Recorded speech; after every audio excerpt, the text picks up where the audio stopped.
Happy Friday. Lily Heisey joining us this morning. She's an author and a travel expert, especially when it comes to romantic travel. This is her most recent book, and you have two and possibly one on the way. Thank you for joining us on Breakfast Television. Well, it's a pleasure. Thank you. I want to get to in a moment what you're doing in British Columbia, which is kind of exciting. But first, can you tell us your 5 tips on how to plan a romantic vacation? Sometimes we think of it as an afterthought or maybe just a little day trip as part of a vacation, but how can we make it more all-encompassing about the love? Oh, sure. Well, I think almost any destination can be romantic. It just depends on how you organize it. And so I think it's very important to incorporate some kind of surprise. And it isn't surprising that a lot of people do plan surprise romantic trips for their partner. And so it doesn't have to be the whole trip. It could be maybe having a bottle of champagne waiting when you arrive at the hotel, organizing a dinner that you are sure they would like, or even perhaps doing a tour or activity that could be wine tasting in South Africa, or it could be a baking class somewhere. And so just those little tiny surprises will accentuate the trip. And I also think then it's important to choose where you stay carefully.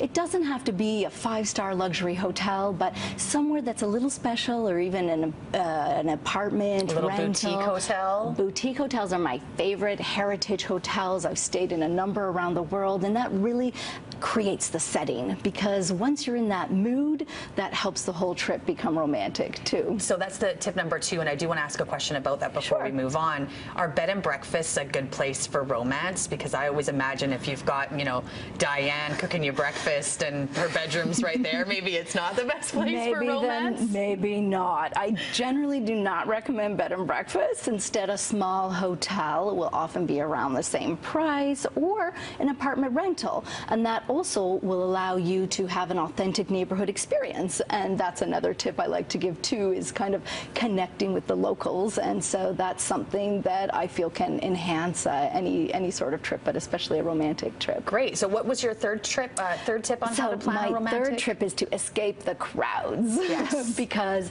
we were just talking about London just now, and I live in Paris, and Paris, you know, around most of the major monuments, there are hordes of people. You can enjoy almost any destination away from those tourist masses. And so this is a way that you can go find quiet gardens, narrow streets, and that will create a wonderful romantic setting. And so that you're cherishing the moment with your partner instead of being surrounded by selfie sticks and masses of tourists. So I think that's really important, and that does create, again, that nice romantic ambiance. 4th tip?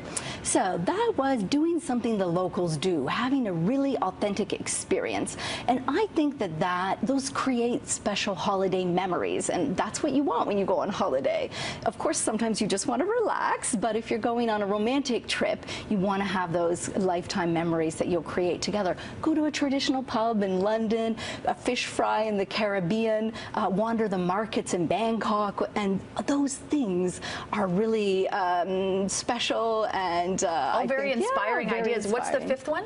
So the 5th one is to do a special meal. That could be a nice lunch, a nice dinner, or go out for a nice drink with a beautiful view.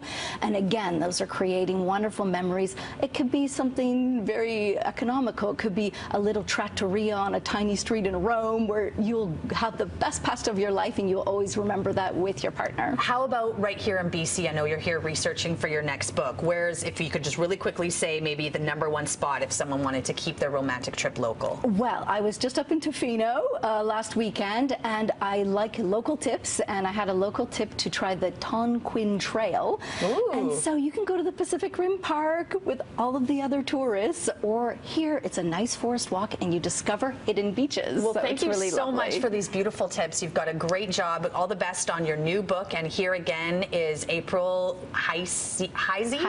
April Heisey, her most recent book. And all the best with that, and enjoy the rest of our province.